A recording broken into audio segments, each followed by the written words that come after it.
Some action right here in the Magic City, Brittany. Yeah, that's right, Gaia. This week, Birmingham's proud to host the Transplant Games of America. Organ recipients, donors, and their families have came together in the Magic City to celebrate life and made my day to stop by one very special competition. In cornhole, as in life, not every toss will hit the mark. Some bags slide off the board, others hover over the edge, but every throw has the promise of a perfect shot.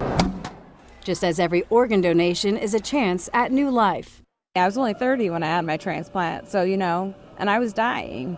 And Corey Anderson was 15 years old when she initially got sick. She was in and out of hospitals for years before her liver transplant. It was a long process. As a sick teen, she had to give up sports, so a round circle moment being here at the Transplant Games of America. With her mom still her biggest cheerleader. We were just like, we are not going to let this hold her back. We're going to do everything we can to help her still realize those big dreams. Now Corey plays alongside other transplant recipients and donor families. So, every donor is my donor, and I play hard to honor your daughter. I'm a donor dad.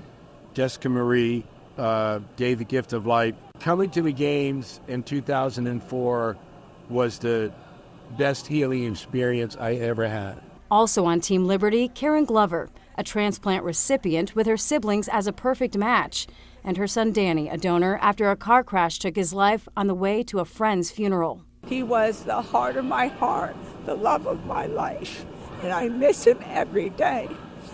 6 weeks before he died, he came home for Thanksgiving, and he said, "Mom, we have to talk. Something were to happen to me." It's like he had insight. It's like he knew I would want to help people. The passing of her 24-year-old meant saving and enhancing the lives of 92 people. For these competitors, the shared mission is clear. Consider organ donation. It's allowed me to go to PA school, become a psychiatric physician assistant. So my job is to help save people's lives every day. As it proves a shot at life is within reach.